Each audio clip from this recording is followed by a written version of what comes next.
Hello comp lovers, I'm Paul Kerwin. I love compositing and images in general, and specifically talking about it as well. So I just wanted to, I'm going to spend a few minutes talking about a shot that I really like from the Mandalorian. Okay. So if I just show this for context.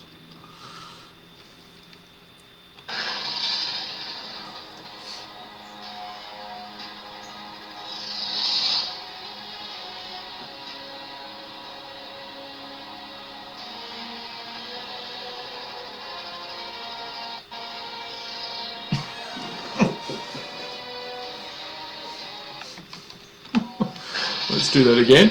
Sorry, broke up during VLC. I'm using VLC to actually play this back. I need to move to a better solution, but that's it right now. And I'm sure, again, given Murphy's Law, will break up again just here. So it's this shot I want to have a look at. So this is the Mandalorian landing on an alien planet. I'm sure people out there can tell me the name of the planet and all that sort of Star Warsy stuff. But I just think it's really quite pretty. So this is the shot that we're looking at.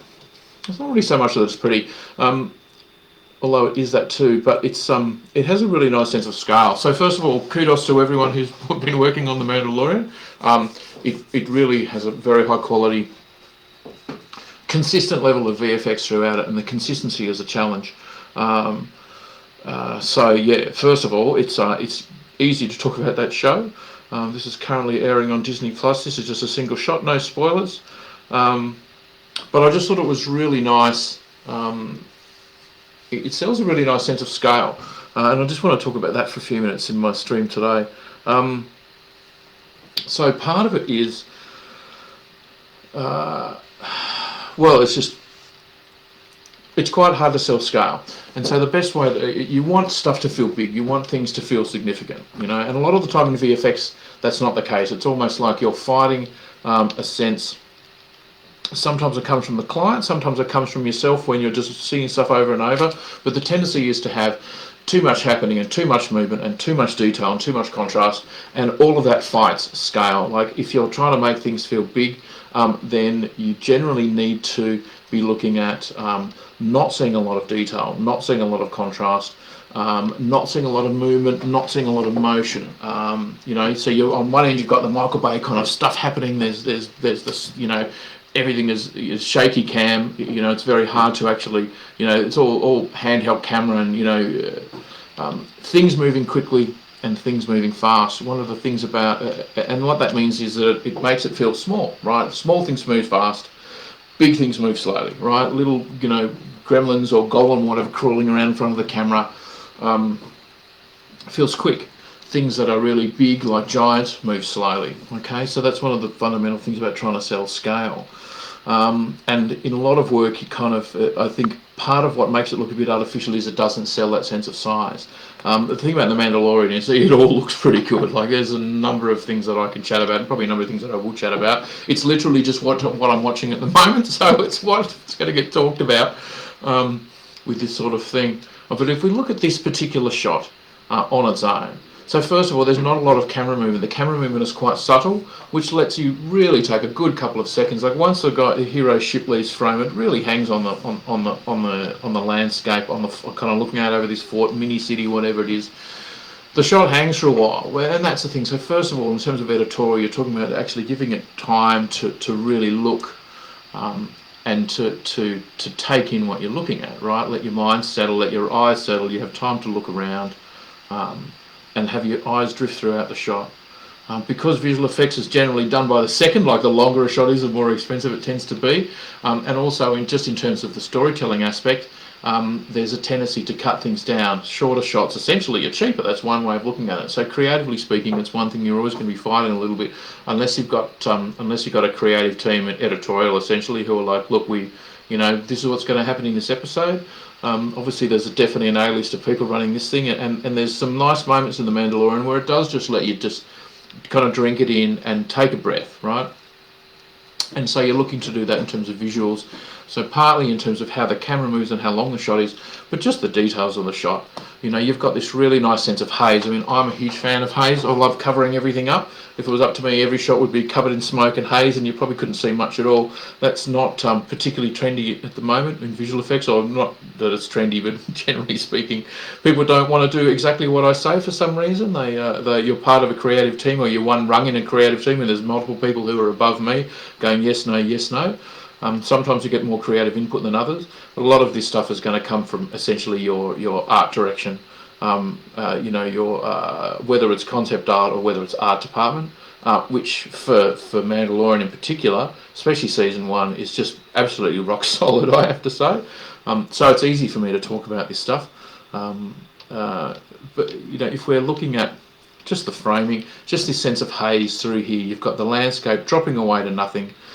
You don't know how big this landscape is because you can't see it, right? And that the mind will fill itself in with its own details, and gives it sense of scale and a sense of place, which is really important. I love how this haze drops away here, and you can't tell where the edge of the mountain is as we come towards the flare. It's not really so much a flare coming off here; it's just a haze treatment. There's no other flare artifacts. They're not the DP or the people running the shot are not treating it as if the flare is overexposing the lens and getting your classic lens flare artifacts. It's more just like there's so much atmosphere and so much haze. It's just softening that off, but still giving that really strong sense of light. You know, and you can also see the haze over here too, over the foreground elements. A lot of the time in this sort of shot, what you're going to want to do is you're going to pull the foreground out of the haze. You want to pull that closer to you. What they've done here is they've really printed quite a lot of haze over the foreground. You can see whether it's an optical glow or whether it's an atmospheric glow. The look is kind of the same through here. Right, so this is essentially haze that's between the camera and this wall. There's a very dusty planet wherever they are. Again, in the chat or attached to this message or whatever, people who are Star Wars fans and have Googled this shit can tell me what planet this is. Literally, it's quite funny. People who know me personally would say that I don't actually know what planet I'm on, so that's a bit amusing. But there's a lot of dust and haze in this atmosphere, and I just really like that sense of distance. It gives, you know, you've got all of this stuff, even towards the back of the settlement here, you cannot see any detail, right? You can see lots of detail in terms of all of these aerials, presumably, but you can't see a lot of detail here. Anything really past the foreground. You can see a couple of ridge lines and some nothing. And so what happens there is that that's part of what also sends a sense of scale, like a haze. You know, scale is partly solved by movement, but partly solved by size. If you've got something that's small and it's not moving, then if you want to feel like it's a long way away, like it's big, then you've got to haze it out, at least, you know, depending on what sort of optical effect you're going for. You know, the feel of art direction. In this case, they've said, let's go nuts on the haze, which I love. You know, when you see it running, you've got this, you can see your parallax with all the different aerials, right? And even at the end of the shot where it's kind of settling, your mind still picks that up, right? This obviously is quite obvious, but even if you look back through this march of these elements here, you can see this parallax between the different aerials, right, as we rock back and forth. So I've just cut the head of the shot off. I just want to look at the back end of it now. So your mind picks up that parallax, right? Your eye still discerns it, even in here. Okay, if you took this away and used it as a single frame, you'd notice, or at least your lead or your supervisor is going to notice and say, hey, you know what, I can't see that parallax. So I don't know whether they've done this with a 2.5D solution, just with different buildings on cards, or whether they have actually, whether it's a true 3D village thing, city, whatever. I don't know if anyone can elucidate who's out there. I haven't had a great deal of look at the kind of crew who's working on this or who's got what sequence or anything like that. All I can say is I can bang up job, but it does look, it's a lovely show to watch from someone of my proclivities, because there's a lot of really impressive work there. So the thing about this is that when I'm looking at this, first of all, they've given me enough time to really drink it in. But anything that's moving is moving slowly. First of all, almost nothing's moving.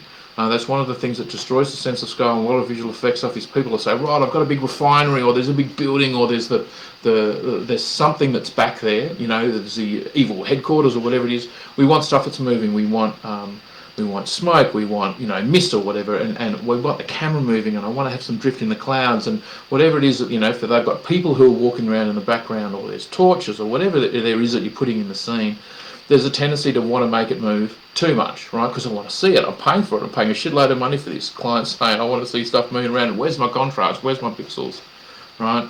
And so there's a whole bunch of things that just have to do with the hierarchy of how visual effects is made and how we behave when we see the same thing over and over and over again, that you want to put more in it. You know, your natural tendencies lead the work in a direction that's actually incorrect. At least you have a tendency to go in the wrong direction just because how people's mind behave. Okay, so when I look at this, I love the fact that I can't see much back here. I can see a lot of detail. When I say detail, I'm really talking about in these kinds of patches. This is really just essentially defined by the haze, right? You know, there's almost nothing back here. It's great. It makes it feel big. It makes it feel really nice. And when I say nice, I mean it makes it feel real. Like I'm a photoreal compositor, that's my thing, right? There's a whole bunch of other areas of compositing that aren't my thing. But I want to try to make it look real. And if I'm living on a dusty planet and these guys are wearing these kind of costumes because it's like a dusty alien planet, I want to see that dust in these sorts of shots, and I want to feel it, right? So it's really, I'm trying to replicate some of this stuff in some things that I'm putting together now, where I just like the hills dropping off just into nothing. You can't tell where the hills end because they're so far away, which means that if you can see them and they're so far away, then they feel big in your mind. Helps us to set the shot down. Right, things that do move, like our little ship that's flying off here, it moves slowly, right? If you make it move quickly, it feels small, right? If you want it, make it, if it's something that I can see, even moving sort of at a fairly low rate, fairly slowly in the distance, my mind says that object is really big. It's a way to help sense scale. And when we see our friend's spaceship come over, of course, there's quite a lot of haze on that as well. If I can just get my shit together here. When it's first coming through the haze at the start of the shot, the hero ship is covered up as well. Again, there's a tendency to not want to cover up my hero. I want to see my hero. I want to see my actors. I'm paying all this money for them. I'm paying money for the effects. You know, I want to see that giant robot or that alien spaceship or whatever it is. But here they've done the right thing where they've just said, look, it's actually your blacks here. This is more haze than this is. Okay, and then these guys are in front as well, and you can, and then that sense of contrast is how you pull that information forward. And how you sell that sense of distance. Here, at this moment, this ship is further away than this one. That's what my mind says. Right? So anyway, it's just lovely. It really is lovely work. I like how there's just a little touch of the light play. The fact that you've got your hang on, just the light dropping away as the spaceship drops over the sun. That's not an accident. That's specifically animated past that spot so that you can get that little bit of drop off of the optical haze. Really pretty.